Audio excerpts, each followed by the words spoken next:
Hello, my name's Jack York. I'm one of the founders of It's Never Too Late. We're excited to show you a video today about a project that we've been a part of over the last few months.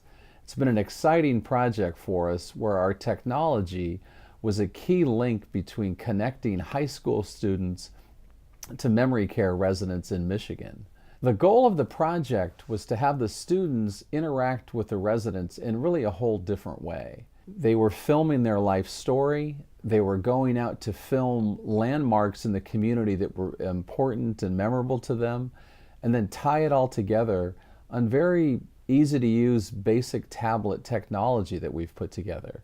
Our technology is really not the story, I gotta say though. The technology is simply an enabler, a tool that allows these kids to wind up with relationships with people that they never knew and never thought they could experience. We weren't really sure what was going to happen, but the outcomes just exceeded our wildest expectations. And we're excited that this is a replicable project that we hope to be seen pop up all over the country. Thanks for watching. I'm Denise Rabideau. I'm the CEO and president of Evangelical Homes of Michigan, EHM Senior Solutions now. I've been here 23 years and loved every minute of it. The process of this initiative with the Saline area schools was my dream of integrating senior high schools with individuals with dementia.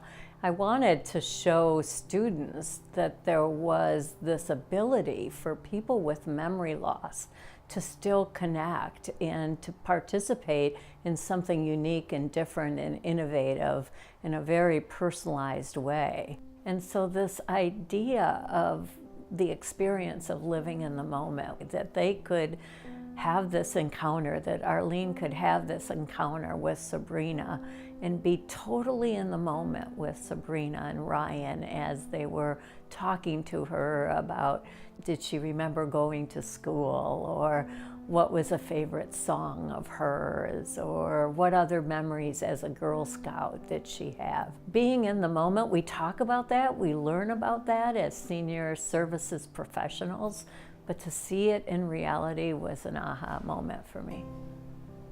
I'm Sabrina Helmer and I go to Saline High School. Initially I thought that this project would be quick and easy, ask the residents the questions, maybe talk to them for a few minutes and be gone.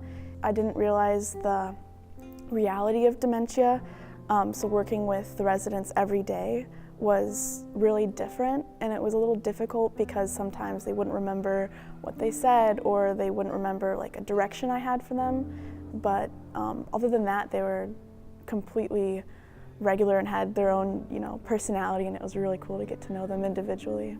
So I really connected with Arlene. She was in Girl Scouts, she organized a lot of things for the community, and I'm really interested in that. And I just thought that we had a lot in common, and it'd be really cool to get to know her even more. Right. Where do I go? Turn right? Mm-hmm. Okay. Now which way? Hello. Hi. I'm Sabrina, it's nice to meet you.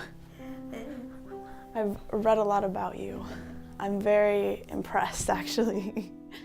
I think my favorite part of the project was during Sabrina and Arlene's interview. When we first introduced the students to the people that they'd be interviewing, there was a bit of awkwardness. We were having difficulty kind of getting answers or proper responses, and Sabrina just really stepped up and learned to go with it. My first interaction with Arlene was a little scary because I immediately tried to connect with her, and so I said, "Oh, you're in Girl Scouts," and she said, "No, I'm not," and so I kind of got scared, like, am I the wrong person?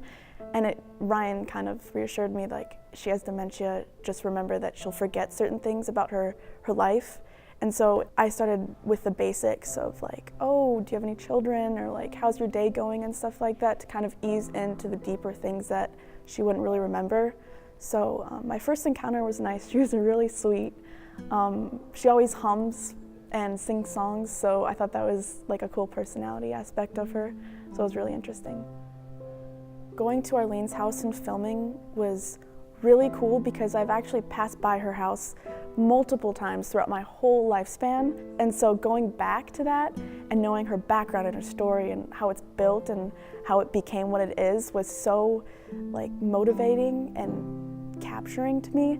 It just kind of made me like emotional because it captured a meaning. It wasn't just a house, it wasn't just a garden, it was like a story and a timeline of everything in her life that was leading up to it. And so it was really cool to be able to capture something that hopefully she can look back on and be like, wow, I remember things that happened, I remember this story, and so it was really awesome.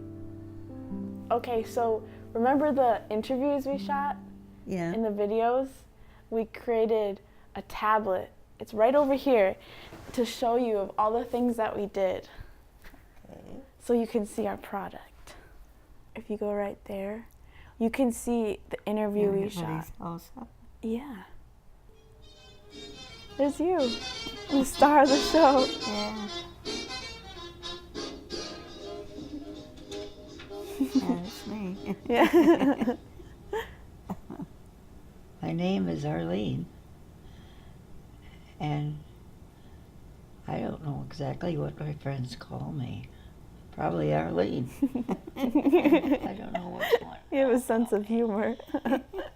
Through almost 20 years of my experience of It's Never Too Late, I think there's nothing that's been more powerful for me to see than how technology can completely change the landscape for somebody dealing with dementia. Again, technology was the enabler to kickstart it, but what really matters from this project is a relationship formed between two people that not only connects them, but also gets a young woman in high school completely rethinking her own life's journey in terms of senior living, in terms of older adults. And I think that, to me, is the most important part of this interaction, is the reframing from a younger person's perspective of really what aging means.